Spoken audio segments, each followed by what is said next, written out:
咁不論漫畫迷啊，定係 Netflix 咧曾經晚晚等首播嘅忠粉咧，都對於呢套咧 Daredevil 咧充滿期待嘅。咁期待 Daredevil 經過呢個 Marvel Phase 嘅災難之後咧，可以劫後餘生。期望套劇咧可以重回 John Wick 式嘅暴力美學嘅純粹，做好講故事呢個基本功。咁喺上個禮拜完結篇之後咧，究竟係叫好啊，定係預咗係咁呢？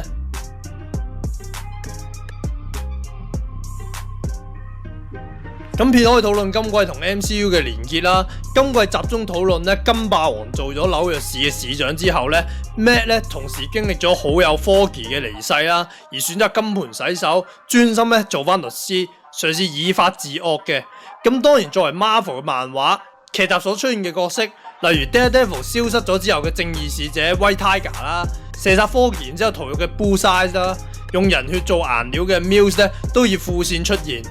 咁講佢幫阿 Gan 咧，亦都有唔少重要角色咧翻套劇度，以暴制暴嘅 Punisher 同埋佢好友 Karen 咧，都係主線負責咧左右 Daredevil。劇集同一眾多嘅英雄劇集一樣，探討城市被貪腐同埋權力包圍之後嘅眾生相。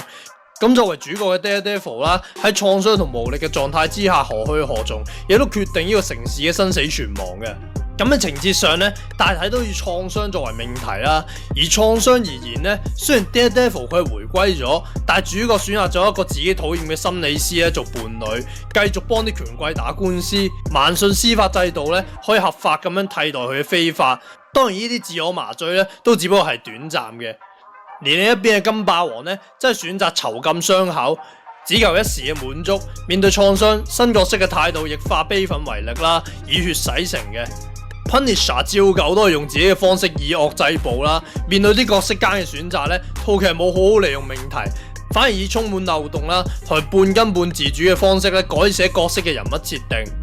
咁拍攝手法嗰度咧，今季以大量嘅市民訪問佢哋對城市嘅改變嘅感受咧，貫穿成套劇嘅。但咁樣仿似係以民生作為重點，但往往都因為劇集嘅推進咧而變咗陪襯嘅。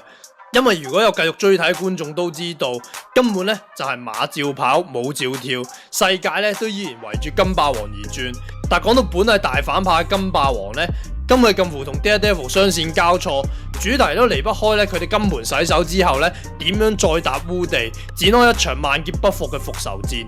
當然所有嘅英雄片咧都最希望呈現到好靚嘅武俠橋段，但我哋偉大 MCU 咧一直都係一套好作品嘅絆腳石嚟嘅。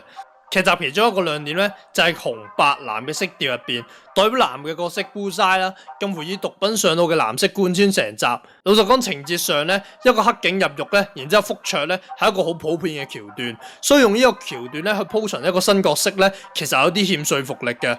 反而上半場嘅大反派 Mills 咧就充滿張力，而且佢有種黑白都不能治嘅能力，本人都以為係黑白兩道合力對抗佢嘅老土情節，可惜就衰咗喺槍殺嘅平民式死法。